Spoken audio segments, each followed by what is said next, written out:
ना alternating current हम लोग कंटिन्यू करेंगे जहाँ क्लास में रुके थे हम लोग।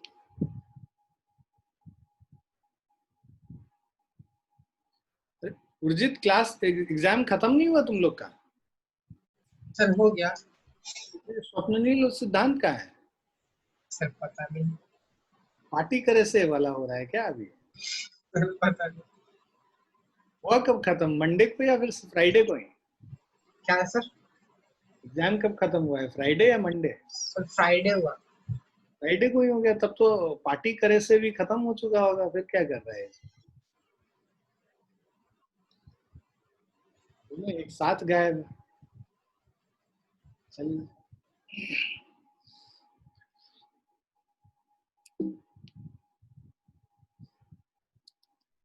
now another definition of Q factor, ये तो हम लोग Q factor कर लिए थे। पैरेलल रेजोनेंस सर्किट से स्टार्ट करना था हम लोग को। So a parallel resonance circuit consists of a coil of inductance L and a condenser of capacity C। मतलब कंडेंसर बोले तो कैपेसिटर, तो एक इंडक्टर L है, कैपेसिटर C है। These are connected joined in parallel to the source of alternating EMF। तो यहाँ पे alternating EMF का सोर्स है, उसके साथ कनेक्ट किया हुआ है। Let the alternating EMF supplied by the source, ये E is equal to E naught sin omega t के बराबर है। Now as the current through L lags behind the applied alternating EMF by a phase angle pi by 2, हम लोगों को पता है कि ये VL इधर है और ये I इधर है, तो VL जो है I से 90 डिग्री आगे है फेज में, और करंट जो है VL से लैग करता है, तो वही लिख रहा है as current through L lags behind the applied alternating EMF by pi by 2। Therefore, we may write the value of current through L at a particular instant of time as current IL is equal to E naught by XL। ये I naught का value हो गया, ठीक है। I naught का value E naught by जो reactance है, inductive reactance, E naught by XL sin omega t minus pi by 2। ये करंट थ्रू L हो गया। Again, as current through C leads the applied alternating EMF by a phase of pi by 2। हमें पता है कि capacitance के case में ये VC हो गया और ये करंट है, करंट लीड करता है पाई बाई 2 से, तो यहाँ पे therefore we may write the value of current through C at the same instant t as, यहाँ पे E naught by XC sin omega t plus pi by 2 हो जाएगा, ठीक है। So IC current through capacitor is equal to E naught by XC sin of omega t plus pi by 2 होगी, 90 degree से phase ज्यादा हो गया, right ना।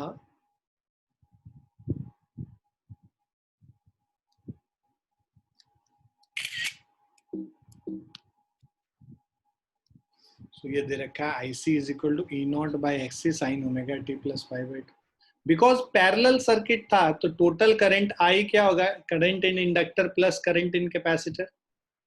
भाई ये हमारा इंडक्टर था और ये कैपेसिटर है, सो ये टोटल करंट I जो है दो पार्ट में ब्रेक हो गया, IL और IC में। तो I किसके बराबर है, IL प्लस IC के बराबर। तो इसको अगर हम लोग यहाँ पे लिख लेते हैं तो ये हो जाएगा I is equal to E nought by XL। तो ये IL हो गया और ये IC को हम लोगों ने वैल्यू रिप्लेस कर लिया। अब sine omega T minus pi by 2, sine 90 minus theta cos theta होता है, नेगेटिव साइन को बाहर कर लो तो minus of cos omega T हो जाएगा, और sine 90 plus theta is equal to cos theta होता है। तो E nought by XL minus cos omega T, E nought by X cos omega T, तो E nought cos omega T one minus one by XL plus one by X, मतलब minus one by omega L plus of omega C हो गया। We find that I is equal to zero अगर omega C minus one by omega L zero है, तो उस case में current zero हो जाएगा। मतलब जब ओमेगा सी ओमेगा एल के बराबर वन बाय ओमेगा एल के बराबर हो गया, या omega square is equal to one by L C, या omega one by root under L C, two pi nu 1 by root under LC, or nu is this. So frequency of applied alternating EMF become equal to natural frequency of oscillation of the circuit, hence resonance occur. The circuit is called parallel resonance circuit, and this frequency nu is called parallel resonance frequency.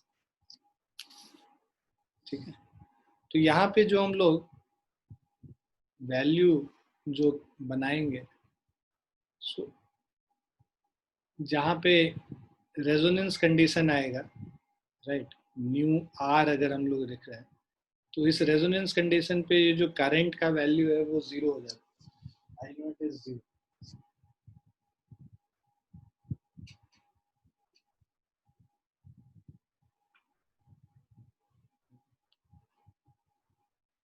सो अगर हम लोग ये plot कर रहे थे current I not, current जो है यहाँ पे 0 हो जाएगा.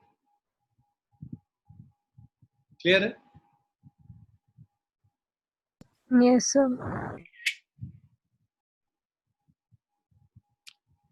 Now average power associated with resistance or non-inductive circuit. So power we know is defined as the rate of doing work. Work done by time taken is power. In DC circuit, power is given by the product of voltage and current.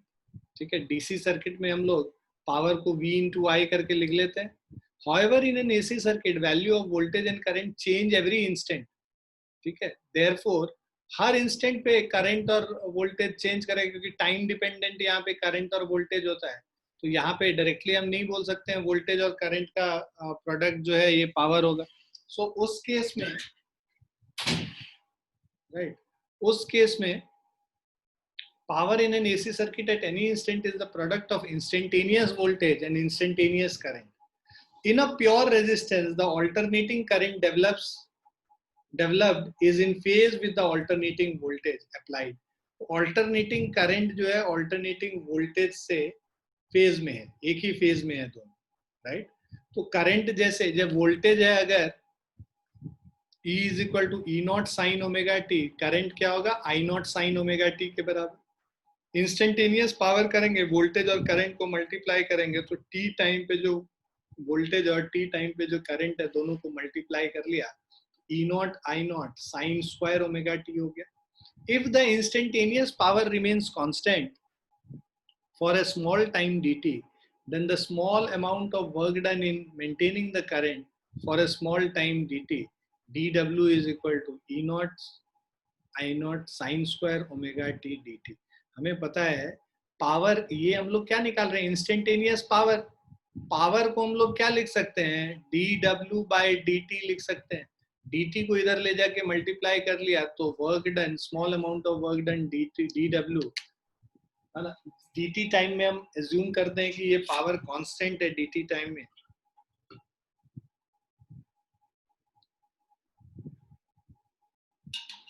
तो ये क्या हो जाएगा, E nought I nought sine square omega T into D T हो गया. So total power और energy spend in maintaining current over one full cycle. अगर एक पूरे साइकिल में वर्क डन और एनर्जी स्पेंड हम लोग को निकालना है, तो हम लोग क्या करते हैं, work done is equal to 0 से t तक, इसको E nought I nought sine square omega T D T को हम लोग 0 से t तक इंटीग्रेट करते हैं. ठीक है, अब E nought I nought sine square omega T को हम लोग लिख सकते हैं 1 minus cos 2 theta by 2. Trigonometry हम लोग को पता है, भाई cos 2 theta is equal to 1 minus 2 sine square theta. अब इससे क्या आ जाएगा, 2 sine square theta is 1 minus cos 2 theta, और sine square theta is 1 minus cos 2 theta bye 2. तो वही 1 माइनस कॉस 2 थीटा बाय 2 हो जाएगा साइन स्क्वायर थीटा. तो इसको हम लोग यहाँ पे रिप्लेस कर दिए, right, 1 minus cos 2 omega T by 2. अब E nought I nought by 2 को बाहर कर लिया है ना, और इसको अंदर लेके चले गए इंटीग्रेशन साइन को. तो dt पहले 1 से मल्टीप्लाई किया dt minus of E nought I nought by 2 cos 2 omega T dt का इंटीग्रेशन t है, 0 से t लिख लेंगे तो t आ जाएगा. cos 2 ओमेगा t का अगर हम लोग इंटीग्रेट करते हैं तो यहाँ पे देखो, cos 2 ओमेगा t को जब इंटीग्रेट करेंगे तो ये कॉस का इंटीग्रेशन साइन होता है sine 2 omega T divided by जो भी कफिशियंट होता है यहाँ पे और टाइम के साथ जो भी वेरिएबल के साथ उससे डिवाइड कर देंगे sine 2 omega T by 2 omega. और ये कहाँ से कहाँ तक, 0 से लेके टी तक। हमें पता है जो कैपिटल टी होता है टाइम पीरियड किसके बराबर होता है, 2 पाई बाय ओमेगा के बराबर होता है, राइट। तो ये क्या हो जाएगा, टी के जगह इसको हम लोग कर सकते हैं sine of 2 omega, capital T के जगह 2 pi by omega minus of sine of 0 divided by 2 omega. Upper limit minus lower limit कर रहे हैं। ये देखो ओमेगा ओमेगा कट गया, साइन 4 पाई क्या हो गया, 0 हो गया। तो ये 0, साइन 0 0 ही होता है, तो ये टोटल 0 हो गया। तो cos 2 omega T D t का इंटीग्रेशन 0 से t पूरे टाइम पीरियड में 0 हो गया। E nought I nought by T आ गया यहाँ पे। तो वर्क डन, एवरेज पावर अगर हम लोग को निकालना होगा तो ये क्या होता है, E nought I nought by 2 into T. Average power क्या है, work done by time taken. Total time taken कितना है टाइम पीरियड में, टी कैपिटल टी लिख लिया तो E nought I nought by 2 into capital T by capital T, T T cut गया, E nought I nought by 2। तो 2 को दो पार्ट में ब्रेक कर लो, √2 और √2। तो E nought by √2 into I nought by √2। E nought by √2 E R M S हो गया, I nought by √2 I R M S हो गया। तो बेसिकली जो एवरेज पावर है, एवरेज पावर क्या हो गया, RMS voltage into RMS current gives you average power. So P is equal to EV into IV. Is it clear? Sir ये sir √2 वाला सर समझ नहीं आया। बेटा ये ये जो ई नॉट अपॉन √2 बाई 2 था ना, 2 को मैंने Yes, दो पार्ट में ब्रेक कर दिया, √2 इंटू √2 में। ओके डिनोमिनेटर में जो 2 है इसको दो पार्ट में ब्रेक कर दिया, इसलिए ब्रेक कर लिया क्योंकि ई नॉट बाई √2 हमें पता है ई RMS होता है, I nought by √2 I RMS होता ओके सर। है। Is it clear? Yes sir. तो जो एवरेज पावर हो गया वो क्या हो गया, ई RMS इंटू आई RMS, है ना। जो बच्चे IIT वाले क्लास में हैं उनको याद होगा कि एक क्वेश्चन भी हम लोग सॉल्व किए थे इस पे, जहां एवरेज पावर निकाल रहे थे ई RMS I RMS।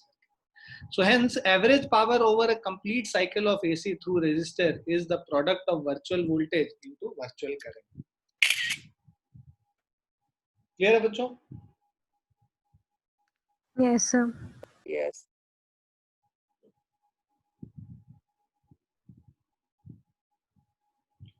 Now average power associated with an inductor, है ना।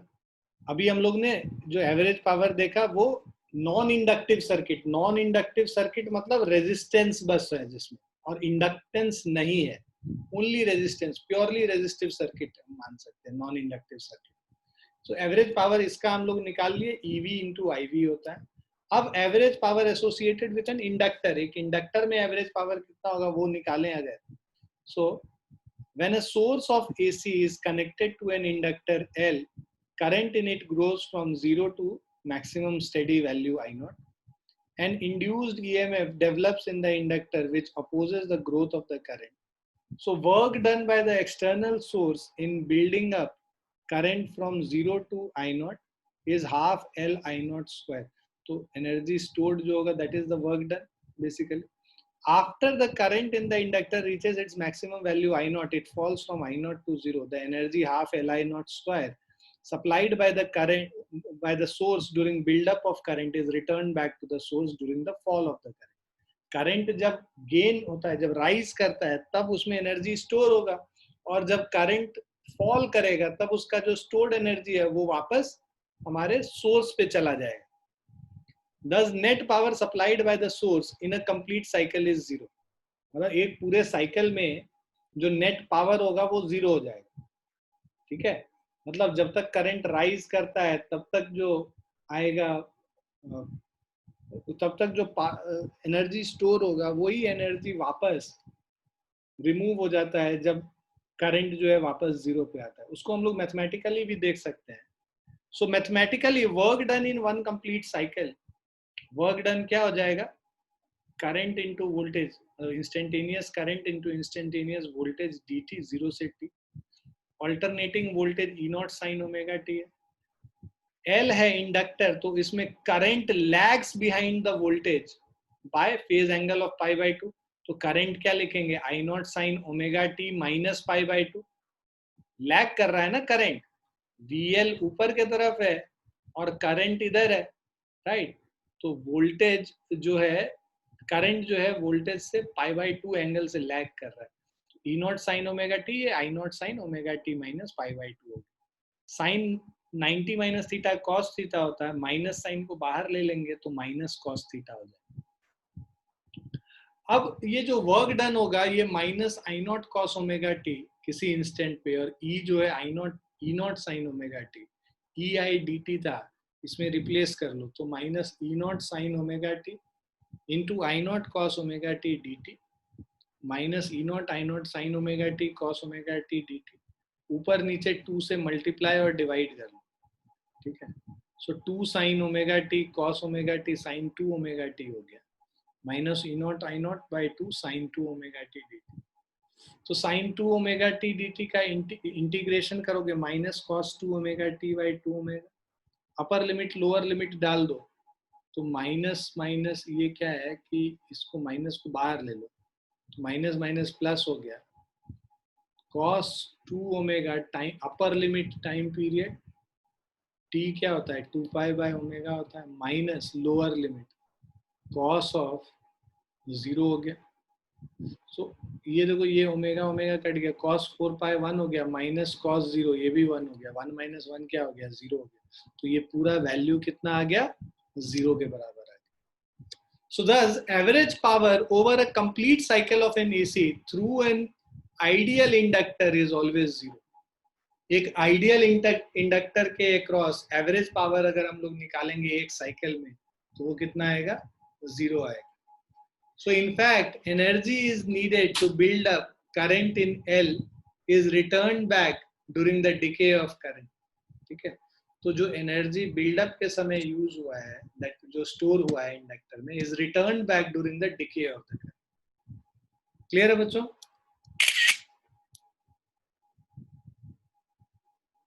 Yes sir.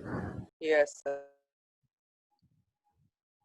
अब आते हैं average power associated with capacitor. हम लोग देखेंगे कैपेसिटर के केस में भी एवरेज पावर 0 आ जाता है. तो रेजिस्टर के केस में हम लोग देखें ईवी इंटू आईवी होता है, इंडक्टर के केस में 0, कैपेसिटर के केस में भी 0. कैसे आता है वो अभी हम देखेंगे. So when a source of AC is connected to a capacitor of capacitance C, मान लीजिए सोर्स को हम लोगों ने कैपेसिटर से कनेक्ट किया, charge on it grows from 0 to maximum steady value Q0. Charge जो है 0 से Q0 उसमें स्टोर हुआ. A definite amount of work is done in charging the capacitor, which is stored in the capacitor in the form of electrostatic energy. Energy stored in a capacitor is half CV square, right? V naught velocity तक charge किए तो half CV naught square हमारा energy stored in the capacitor होगा. So where V naught is the maximum potential difference across the plates of the capacitor. So V naught क्या है? Maximum potential difference है across the plates of the capacitor. So we can show that energy drawn from the source during charging of capacitor is returned back. So we can show that energy drawn from the source during charging of capacitor is returned back to source during discharging of the capacitor. So the net energy supplied by the source over a complete cycle is 0.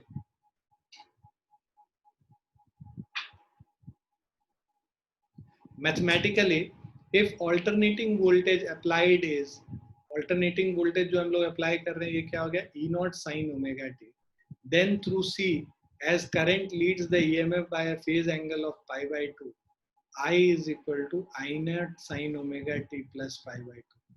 So sin 90 plus theta कितना होता है cos theta होता है, I is equal to I naught cos omega t.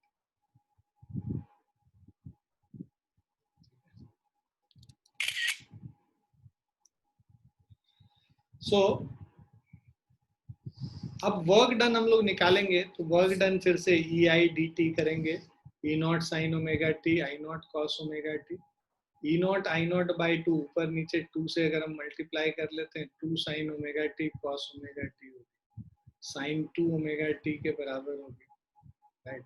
तो E nought I nought by 2 sine 2 theta क्या होता है minus cos 2 omega T by 2 omega हो जाएगा। अब इसको तो हम लोगों ने देखा ही था अभी पीछे, टाइम 0 से कैपिटल टी तक इंटीग्रेट करते हैं तो 0 होता है कॉस 2 थीटा, तो ये 0 हो गया इसका भी value. So average potential supplied to an ideal capacitor by the source over a complete cycle of AC is also 0. So in fact, whatever energy is needed in building up the voltage across the capacitor is returned back to the source during discharging of the capacitor. Clear है बच्चों? तो हम लोगों ने देखा भाई resistor के case में नॉन इंडक्टिव सर्किट अगर है, एक कॉइल है उसमें रेजिस्टेंस अगर है तो उसके अक्रॉस जो पावर है, जो that power is equal to E R M S into I R M S, average power. जब हम इंडक्टर के केस में आते हैं, प्योर इंडक्टर के केस में, वहां पे एवरेज पावर जो है वो 0 होता है, और जब हम कैपेसिटर के केस में आते हैं वहां पे भी एवरेज पावर जो है वो 0 होता है। ठीक है, सो ये average power.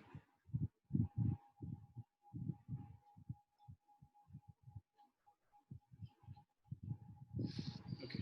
Now average power in RLC circuit, हमारे पास LCR सर्किट एक है जिसमें रेजिस्टेंस, इंडक्टेंस और कैपेसिटेंस तीनों लगा हुआ है। So average power in RLC circuit or inductive circuit, let the alternating EMF applied to the RLC to an RLC circuit be, so let alternating EMF E naught sin omega t के बराबर। If alternating current developed lags behind the applied EMF by a phase angle phi, then I is equal to I naught sin omega t minus phi हो जाएगा, right? E naught sin omega t है और current I naught sin omega t minus phi होगा। So power at any instant t is given by dW by dt, which is equal to current into voltage E into I। सो इसको अगर हम लोग replace कर लें, basically देखो यहाँ पे क्या होता है, जब आरएलसी सर्किट होता है तो कल भी हम लोग बात कर रहे थे कि ये अगर पूरा VL है, ये हमारा VC है, तो ये जो होगा ये VL माइनस VC हो गया, राइट। और इधर करंट I और VR भी इधर VL माइनस VC और VR का जो रिजल्टेंट होगा वो इधर होगा, जो टोटल V होगा, और ये जो फेज एंगल है वो फाई है, राइट। तो अब ये जो हम लोग लिखेंगे I is equal to I nought sine omega T minus phi, मतलब ये वोल्टेज से फाई एंगल ये फेज से लैग कर रहा है करंट, इसीलिए I nought sine omega T minus phi लिख रहे हैं। और इंस्टेंटेनियस पावर क्या है, current into voltage E into I होता है। अब यहाँ पे E इंटू आई के जगह E nought sine omega T डालेंगे और I के जगह I nought sine omega T minus phi डालेंगे, राइट। तो dW by dt is this। अब इसको थोड़ा सॉल्व कर लें, E नॉट I नॉट अलग कर लेते हैं, sine A into sine B, sine A into sine B, sine omega T minus phi को हम लोग पहले ओपन कर लेते हैं, ये sine A cos B minus cos A sin B होगा। अब इसको अंदर ले जाके मल्टीप्लाई करेंगे, sine square omega t cos phi minus E nought I nought sine omega T cos omega t by sine. इसको तो ऐसे E nought I nought sine omega sine square omega T cos phi ऐसे ही रहने देंगे, minus E nought I nought by 2 sine 2 omega T into sine phi. अब ये देखो ये तो कांस्टेंट है, यहाँ पे भी ये कांस्टेंट, इन सबको बाहर कर लो, डी डब्ल्यू क्या हो गया, E nought I nought sine square omega T cos phi minus E nought I nought by 2 sine 2 omega t sine phi dt। अब dt को अंदर ले जाएंगे, इंटीग्रेट कर लेंगे, देखो E nought I nought of cos phi constant है, बाहर आ जाएगा, E nought I nought cos phi बाहर, साइन स्क्वायर ओमेगा टी का इंटीग्रेशन और ये साइन 2 ओमेगा टी का इंटीग्रेशन, ठीक है। E nought I nought by 2 sine phi बाहर लिया हुआ है यहाँ। अब देखो साइन स्क्वायर ओमेगा टी को पहले हम लोग कन्वर्ट कर लेते हैं, 1 माइनस कॉस 2 थीटा बाई 2 से, राइट। अगर हम लोग यहाँ पे रिप्लेस करें साइन स्क्वायर हम लोग यहाँ पे पीछे अभी देखे भी थे, जो रेजिस्टिव सर्किट वाला कर रहे थे साइन स्क्वायर ओमेगा टी का 0 से t तक इंटीग्रेट कर रहे थे तो t/2 आ रहा था, और साइन 2 ओमेगा टी को जब इंटीग्रेट कर रहे थे यहाँ पीछे इंडक्टिव वाले के केस में, तो वहां पे ये 0 आ रहा था. सो जो हमारा वैल्यू है,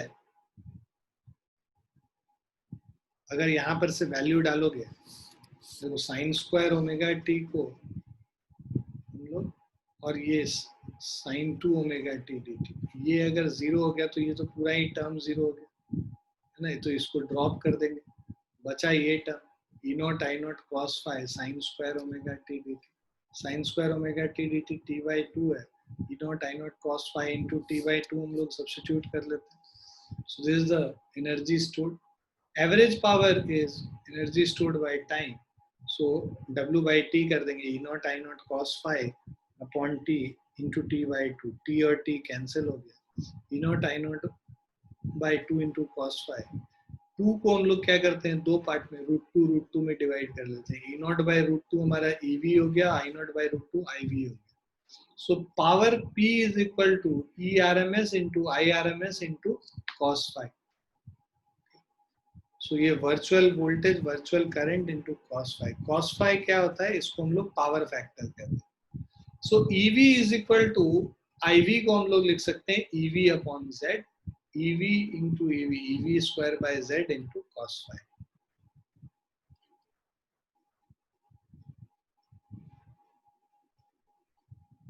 सो ये EV square by Z into cos phi. cos phi हम लोग देखेंगे अभी, पावर फैक्टर इसको कहते हैं. Hence, average power over a complete cycle in an inductive circuit is the product of virtual EMF, virtual current, and cosine of the phase angle between voltage and current. So, ये क्या है, power क्या है, EV into IV, virtual EMF, virtual current into cosine of the angle between voltage and. Now power factor of an AC circuit. So power factor of an AC circuit is defined as the ratio of true power to apparent power of the circuit. So average power per cycle in an inductive circuit. So P is equal to EV into IV cos of phi. Okay.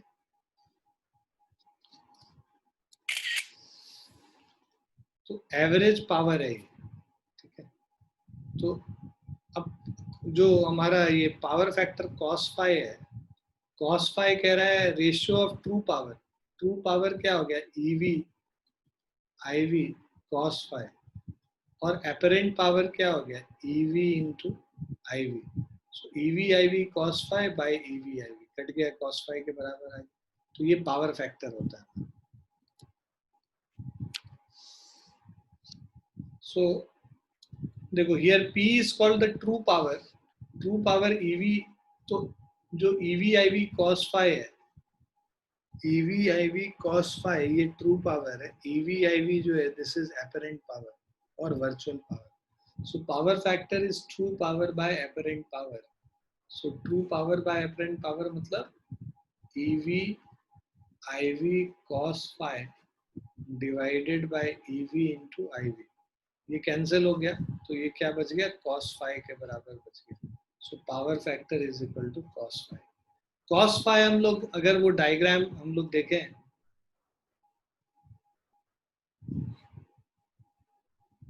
सो ये हो गया XL. Phasor diagram से समझें, अगर ये XC है और ये R है, ये जो यहाँ पे जो वैल्यू होगा that is XL minus XC. XC नीचे था, XL ऊपर था, नेट जो रिएक्टेंस होगा that is XL minus XC. XL minus XC और R का जो रिजल्टेंट होगा वो हमारा Z होता है. ये एंगल फाई होता है. cos phi क्या होता है, बेस बाय हाइपोटेनस. बेस है R, हाइपोटेनस है Z. सो जो power factor cos phi is equal to R upon Z. तो वही चीज लिख रखा है, cos phi is R upon Z. R by Z का वैल्यू क्या होता है, जो इम्पीडेंस होगा दैट इज रूट अंडर, अब ये जो z का वैल्यू है ये क्या होगा, root under R square plus ये जो है एक्सएल माइनस एक्सी है, तो एक्सएल माइनस एक्सी का whole square plus of R square is equal to का square root is equal to z. So power factor cos phi is equal to r upon z, that is resistance upon impedance. Clear है बच्चों? Yes, sir. Yes. Power factor is always positive but less than 1 or at most equal to 1. तो देखो phi कभी भी 90 degree से ज्यादा तो हो नहीं सकता है, तो cos phi हमेशा क्या हो जाएगा, पॉजिटिव होगा. cos phi हमेशा पॉजिटिव है, इसका मतलब कि so power factor is always positive but less than 1, क्योंकि cos phi का maximum value 1 हो सकता है और at most equal to 1.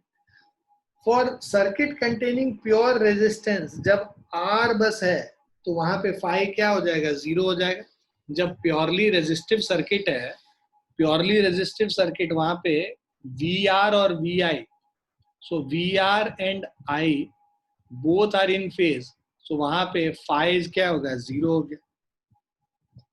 phi 0 हो गया तो power factor cos phi, that is cos 0 degree 1 हो जाता है. This is maximum value of power factor. तो प्योरली रेजिस्टिव सर्किट में पावर फैक्टर मैक्सिमम होता है विच इज इक्वल टू 1. अब for circuit containing inductor L,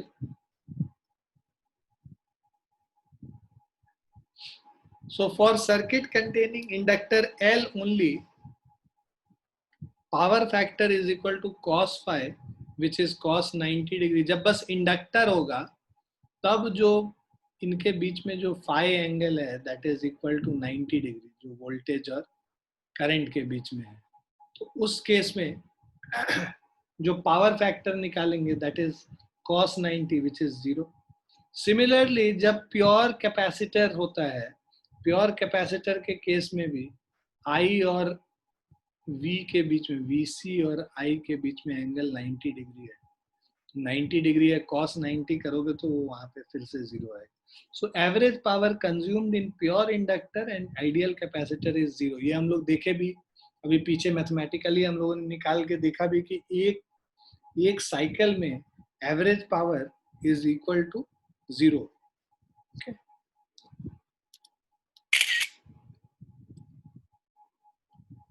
So for RL circuit, so if you see for resistance RL circuit, resistance and inductance अगर लगा हुआ resistor और inductor, cos phi जब R by Z करेंगे which is R by root under R square plus omega square L square.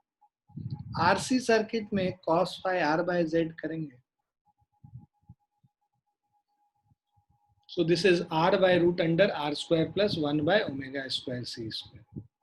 RLC circuit होगा तो R by Z करेंगे तो R by root under R square plus omega L minus 1 by omega C का whole square. Now in a non-inductive circuit मतलब purely resistive circuit, उस case में XL क्या है, XC के बराबर होगा और Z क्या है, R के बराबर हो जाएगा. Z R के बराबर हो जाएगा, cos phi जो है R by Z होता है which is equal to 1 हो गया. इस केस में जब 1 होता है, so this is the maximum value of a power factor. Current through pure L or pure C which consumes no power for its maintenance in the circuit is called idle current or wattless current. तो ऐसा current, ठीक है, which passes through inductor L and pure capacitor C, there will be no power consumed, है ना. So both of this consumes no power for its maintenance in the circuit, and that's why this current which is passing through pure inductor and pure capacitor is called idle current or wattless current. Power नहीं है इसीलिए इसको wattless कहते हैं. So wattless current और idle current अगर हम लोग देखें, so the current which consumes no power for its maintenance in the circuit is called wattless current or idle current. तो वो करंट, उस अमाउंट ऑफ करंट को फ्लो कराने के लिए कोई अलग से एनर्जी नहीं यूटिलाइज होती, उसको मेंटेन करने के लिए कोई पावर नहीं कंज्यूम होता है, इसीलिए ऐसे करंट को हम वॉटलेस करंट।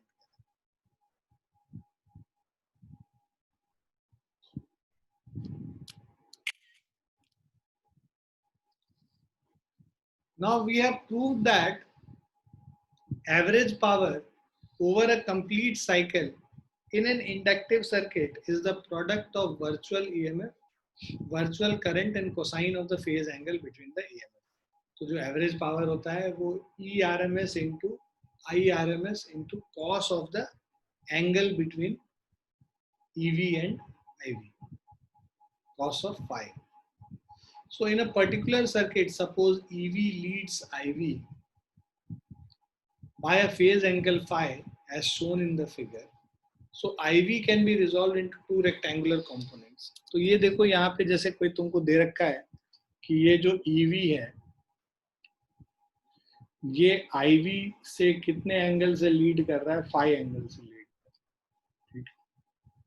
अब ये जो करंट IV है इसके दो कंपोनेंट होंगे, एक IV साइन फाई हो गया, जिधर एंगल फाई है वो कॉस कंपोनेंट, जिधर नहीं है वो sign component.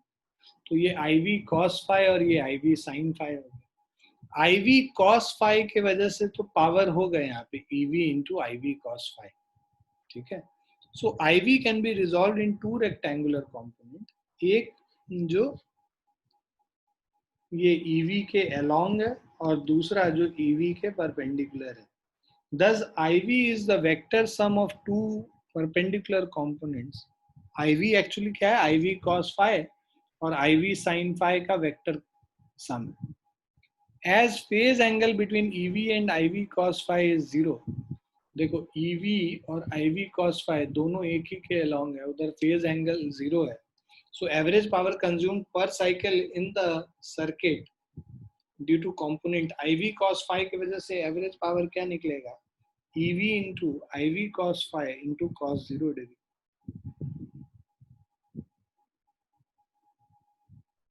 So this is equal to EV IV into cos phi होगी, ठीक है भाई। EV जो वोल्टेज है, IV cos phi जो करंट है, और है ना, इन दोनों करंट और वोल्टेज के बीच में एंगल 0 डिग्री है, इसीलिए हम लोग उसको EV IV cos phi के फॉर्म में हम लोग लिखते हैं। अब जो phase angle between EV and IV sin phi, ये दोनों परपेंडिकुलर है एक दूसरे से। भाई EV इधर था और IV sin phi इसके परपेंडिकुलर था, ठीक है। Because IV sin phi and EV are perpendicular to each other, therefore average power consumed per cycle in the circuit due to component IV sin phi is equal to 0 होता है। तो कैसे EV IV sin phi हो जाएगा, into cos of pi by 2. So cos of pi by 2 is 0. So this will become 0. So thus the average power consumed per cycle in the AC circuit is wholly due to the component IV cos phi of the virtual current. The component IV sin phi makes no contribution to the consumption of power in the AC circuit. That is why this component IV sin phi is called the idle component or whatless component, ठीक है। तो इसको हम लोग idol component या wattless component कहते हैं, ये जो परपेंडिकुलर वाला कंपोनेंट। जो पैरेलल वाला कंपोनेंट था, ठीक है, that was basically responsible for the average power, right? And the perpendicular component, because it does not contribute to power, that's why it is known as whatless component of the current. Clear है बच्चों? Yes, sir.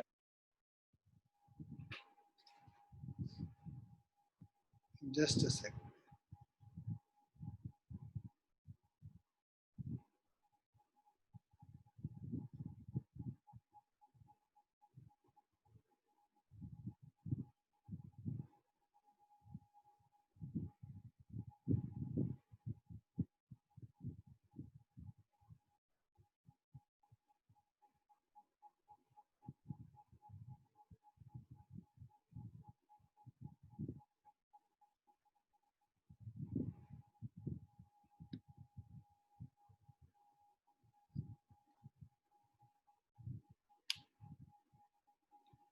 Now, advantages and drawbacks of AC over DC.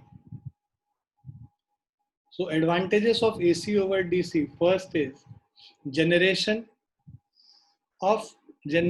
transmission and distribution of AC is much more economical than DC.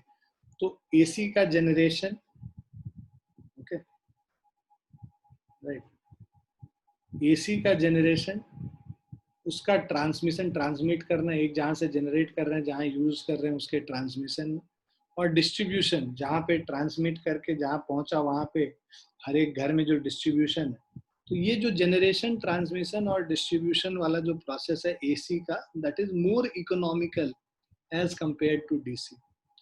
Second advantage is the AC voltage can be easily varied using transformers. तो step up transformer और step down transformer हम लोग use करते हैं AC voltage को बढ़ाने के लिए और कम करने के लिए. Okay. Now AC can be easily converted into DC. The AC alternating current can be easily converted into DC. The magnitude of AC can be reduced using a choke coil without involving loss of energy. So जो magnitude है AC का, it can be reduced using a choke coil without involving loss of energy.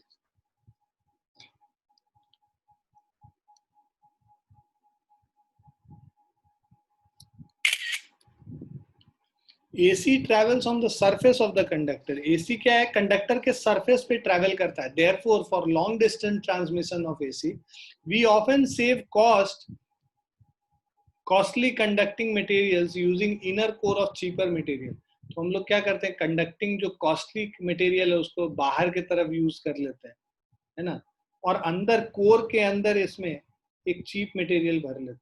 हमें पता है because AC जो है travels on the surface of the conductor only, surface पे travel करेगा, तो अंदर कोर से तो कोई मतलब है नहीं, कोर आप कुछ भी यूज करो. For example ACSR, aluminium conductor steel reinforced is, ठीक है, ACSR aluminium conductor steel reinforced, मतलब बाहर से एल्यूमिनियम और अंदर स्टील भरा हुआ, is widely used for electric supply lines. Right? AC machines are often small sized, easy to use and have longer life. So these are the advantages of AC.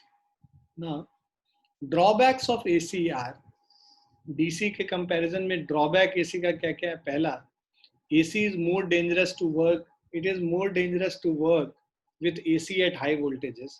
The moment the insulation is faulty, one gets a severe shock.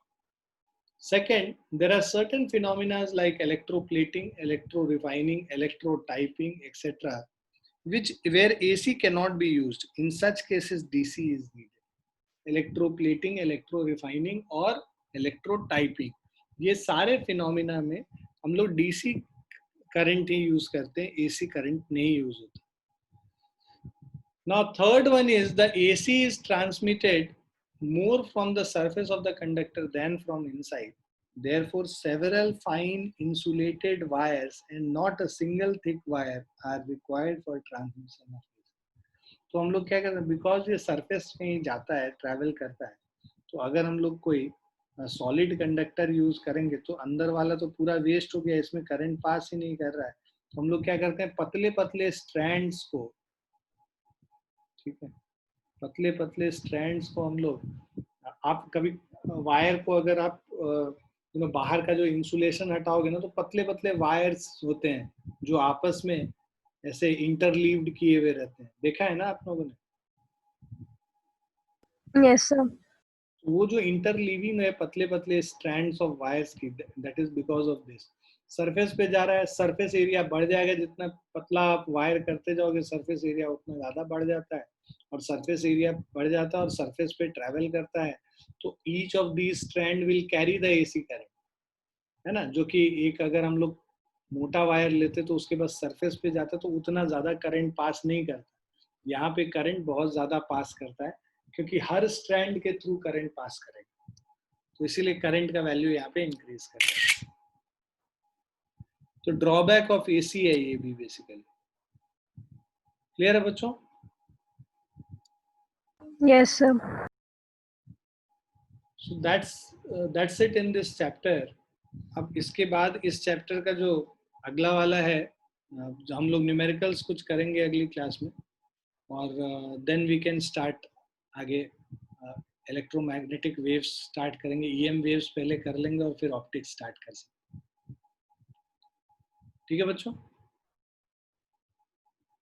Okay, sir. Yes, sir. चलिए, bye and take care then everyone. Okay. Thank you so much. Thank you, sir.